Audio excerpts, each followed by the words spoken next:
Speaker Nancy Pelosi. The gentlewoman is recognized. Thank you, Madam Speaker. I thank our dear friend Congresswoman Watson for bringing us together around this very sad and necessary resolution today. Madam Speaker, on behalf of all members of Congress, I rise to pay tribute to Chairwoman Juanita Millender-McDonald, who passed away Saturday night. I offer deepest sympathy to her family, who loved her so dearly, her husband James McDonald Jr., her 5 children, and her 5 grandchildren. As the first African American to chair a committee in Congress, Juanita Millender-McDonald was a trailblazer, always advocating for the full participation of all Americans in the success and prosperity of our country.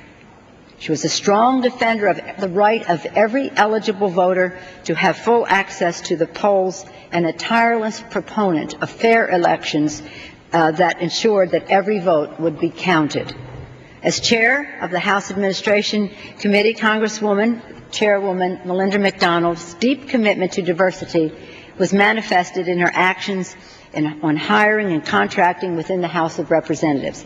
She enjoyed her role as the mayor of Capitol Hill and was known for asking tourists in elevators, "Are you finding everything okay?" and listening closely to their response. After her family, the people of California's 37th District were always first and foremost in Chairwoman Millender-McDonald's mind and her work here in Congress. She saw it as a priority to make sure they had every opportunity. She worked to strengthen the economy and create jobs there, and she saw it as a priority to secure the 2 ports adjacent to her district. Chairwoman Millender-McDonald was an advocate for justice around the world. She spoke out forcefully against the genocide in Darfur and was a powerful advocate for the rights of women everywhere.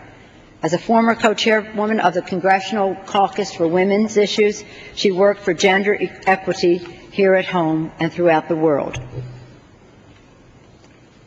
The loss of Chairwoman Juanita Millender-McDonald is a personal one for many of us here. She was always optimistic and determined to make a difference.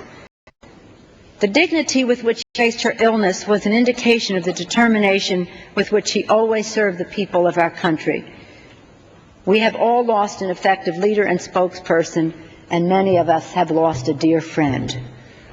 When we look around this chamber, it's almost impossible to imagine it without Juanita here fighting the fight, and doing so looking magnificent. The dignity, the grace, the beauty, the thoughtfulness that she brought to the tasks at hand were a model for others. Young people would come to the Capitol and observe her in action and learn from her. We also learned from her how to have dignity at the end of life. Many of us knew that she had had bouts with illness, but we really didn't know how serious it was and how close she was to, as she said, her daughter told me, going home. Her going home. Valerie said to me last night, she said, "I want to make all these arrangements so that I can go home." I hope it's a comfort to Congresswoman, Chairwoman Juanita Millender-McDonald's family and friends that so many people mourn their loss and are praying for them at this sad time. Many of us will travel to California to say goodbye to Juanita, if I may to speak to her in that familiar way. It's been an honor to call her colleague. I know we all agree on that. And for many of us, it was a privilege also to call her friend. Goodbye, my friend. Thank you, Madam Speaker.